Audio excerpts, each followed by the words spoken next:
Oke, langsung saja ya.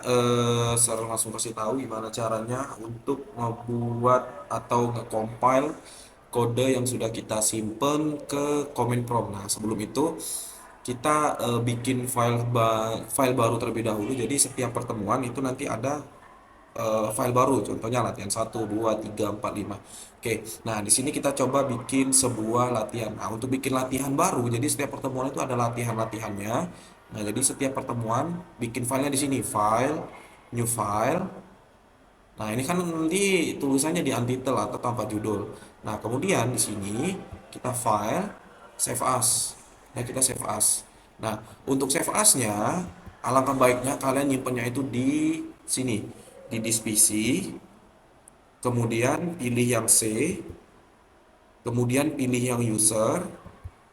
Nah, biasanya di sini itu sesuaikan dengan laptop kalian ya. Misalkan laptop kalian itu HP, berarti di sininya HP. Kalau laptop kalian itu Asus, berarti Asus. Nah, sedangkan kalau laptop kalian itu nama kalian, ya pilih aja nama kalian. Ya. Oke, kalau di sini itu laptop share itu adalah Yamaha Swiss. Nah, kemudian diklik ya, itu artinya diklik dua kali. Kemudian pilih dokumen.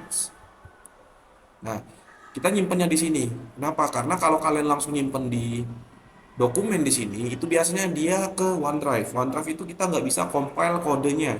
Kita butuh internet untuk mengcompile kodenya. Sedangkan di kelas itu kalian tidak difasilitasi internet. Oke. Nah, ini coba bikin sebuah folder. Ya, kalau kalian mau nyimpanannya langsung di sini juga nggak masalah. Misalkan di sini kalian tulis latihan 2.py. Ya ingat, latihannya itu huruf kecil semua tanpa spasi. Ya, jadi latihan 2.py. Nah, di sini saya coba bikin folder.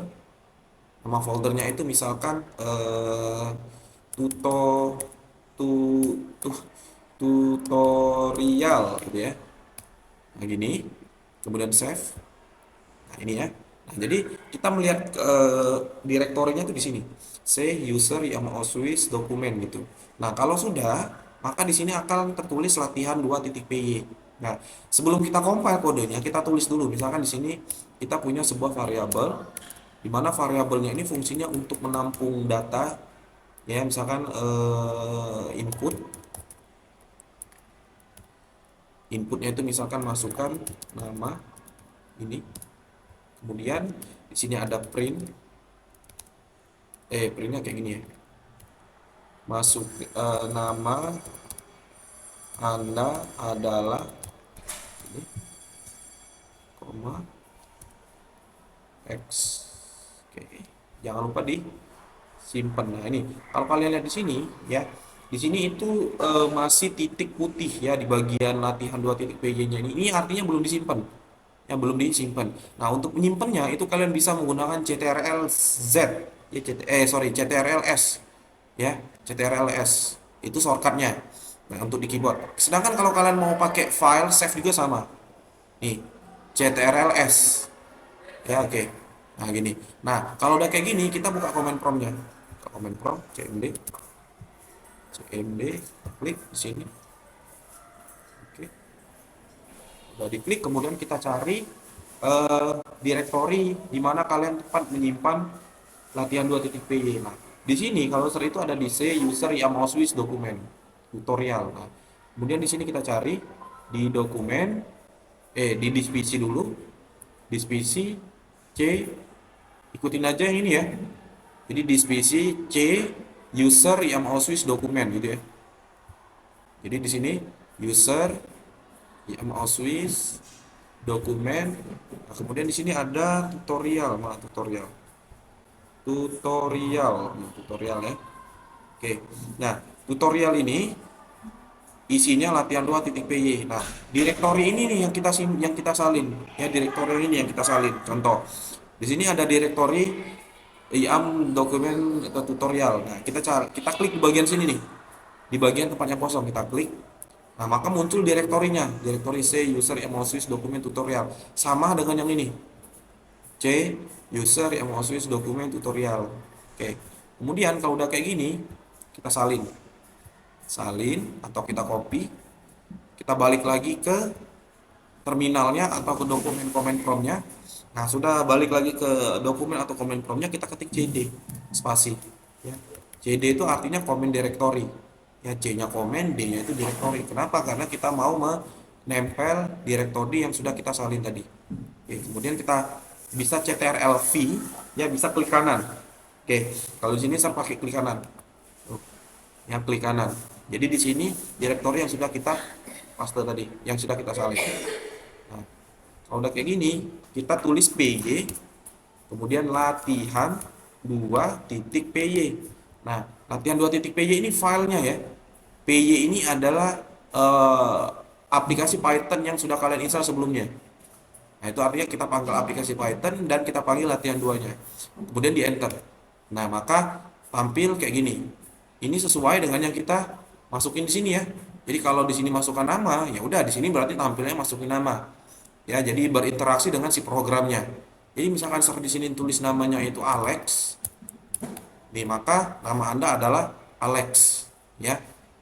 Nah, untuk membersihkan komennya ini, jadi kan ini kan banyak tulisan nih. Kita bisa menggunakan kode atau perintah CLS. Maka semuanya bersih.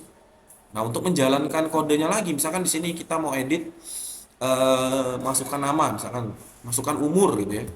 Masukkan umur. Jangan lupa disimpan. Nih lihat, kalau setelah diketik itu dia berubah menjadi putih titik nih.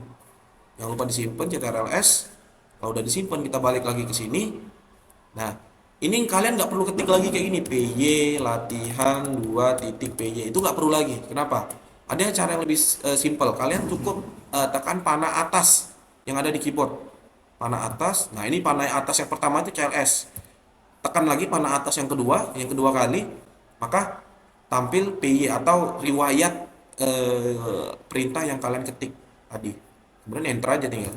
Tuh, masukkan umur. Misalkan umurnya 90 tahun. Nah, itu nama Anda adalah 90 tahun. Oh, ini bukan ya, harusnya umur ya. Umur Anda adalah 90 tahun. Jangan lupa disimpan. Kalau setelah itu yang langsung simpannya itu CTRL-S. Ya. Oke, ini kita tekan panah atas satu. Nah, satu kali aja panah atasnya ditekan, kemudian enter. Masukkan umur 90 tahun. Tuh, umur Anda adalah 90 tahun. Jadi di sini ada interaksinya. Ya, kalau minggu lalu itu kita menggunakan build with. Nah, sedangkan kalau kalian menggunakan build with Python, nah di sini dia minta masukin umur. Tapi ketika saya masukin 90 tahun, di enter, tuh dia nggak ada interaksi apapun di sini di build with.